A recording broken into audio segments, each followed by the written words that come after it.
Sawubona babukeli, nginguDkt. Refathi Ramaswamy ngise-Apollo eSekhunda Rabat. Futhi ama-pranam ami kubo bonke abesifazane abadala, abesifazane abangama-50 kanye nabesifazane laphaya.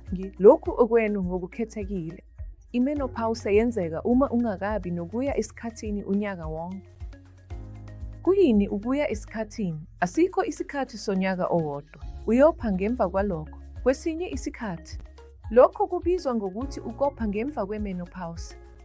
Abesifazane abaningi beza kimi bethi, "Nkosikazi, ngopha, kodwa kuncane kakhulu. Ngopha izikhathi ezimbalwa, kodwa kancane kakhulu."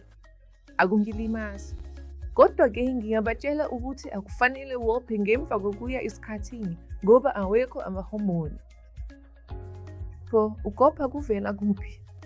Ngakho-ke udinga ukuza kudokotela wakho ukuze ahlole ukuthi kungani wopha ngemva kokungamuka kokuya esikhathini. Pho yimiphi imihlola yokuqala esiyenzayo? Sizokwenza i-pap smear emlonyeni wesibeletho noma i-cavity. Sizokwenza i-ultrasound ukuze sibone ungqimba lwangaphakathi lwesibeletho noma i-endometrium. Impela sizobheka nesitho sowesifazane esibizwa nge-ovari.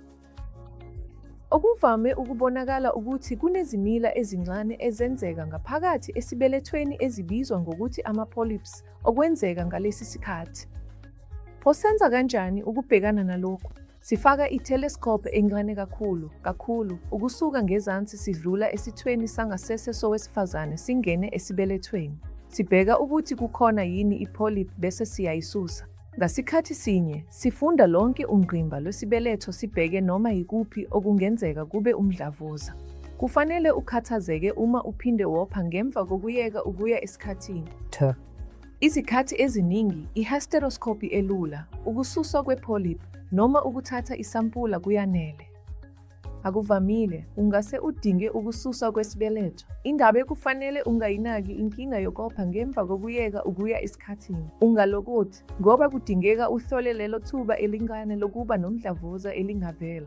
Ingabe kudingeka ususe isibeletho ngenxa yokwesaba umdlavuza? Cha, ngoba umdlavuza wenzeka kubambalwa kuphela. Izinkinga ezilula zitholakala kubaningi.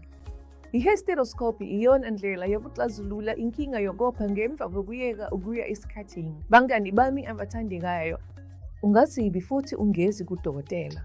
Sizoneluleka ngendlela efanele yokubhekana nokopha ngemva kokuyeka ukuya esikhathini. Ngiyabonga, bangani.